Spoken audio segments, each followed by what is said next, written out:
When fear, above all else, prevails, the only way out is to grab onto the healthy heartbeat of life. This rhythm regulates everything from the macrocosm down to the last grain of sand.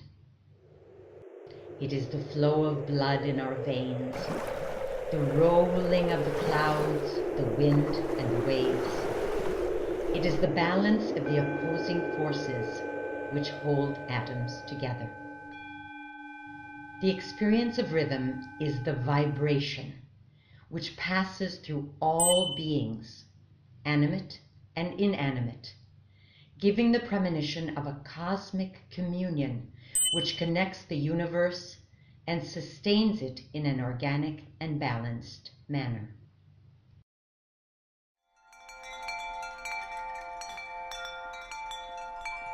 It is like a soundtrack which accompanies existence and helps us maintain a familiarity with this world, distancing the fear of being lost orphans in this immense universe. Rhythm activates consciousness. It is between in and out and creates that little crack, that space of separation, which is indispensable for the cognitive function. It is a threshold which both distances and joins. Consciousness is a rhythmic migration into the world and the return back to the self. Thus, life begins and ends in the movement between the continuous relationship of in and out, which constitutes breathing. The self utilizes the breath as a bridge in order to move into and out of the body. This rhythmic experience opens us up to our awareness of sound and the voice. Breathing and sound are made of the same substance. Breathing is a continuum of movement with a specific duration in time. Sound has a beginning and an end. A color, or more appropriately stated, a timbre, which expresses affect content.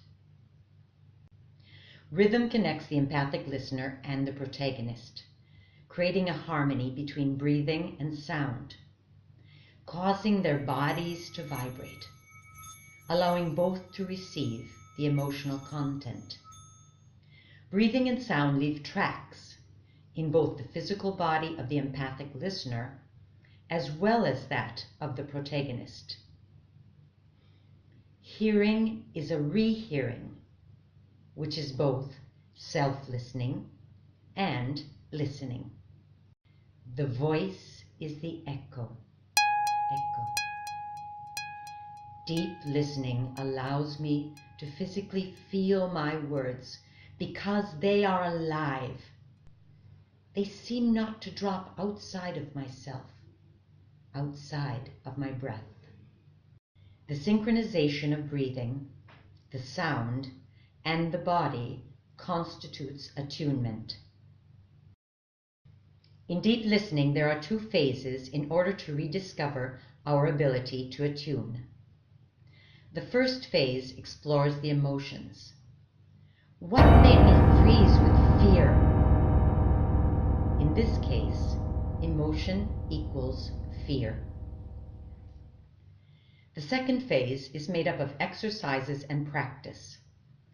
The movements of attunement demonstrate that everyone has the innate ability to move together. When we follow the rhythm of the group, the rhythms synchronize and we experience pleasure.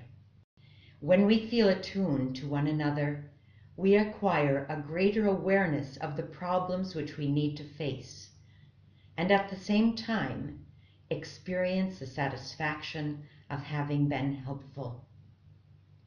Sharing can break the vicious cycle, provided that the protagonist and the deep listener respect the laws of attunement.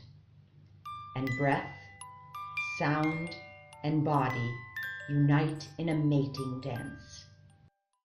Emotional healing through sharing is a human potential which should be available to all.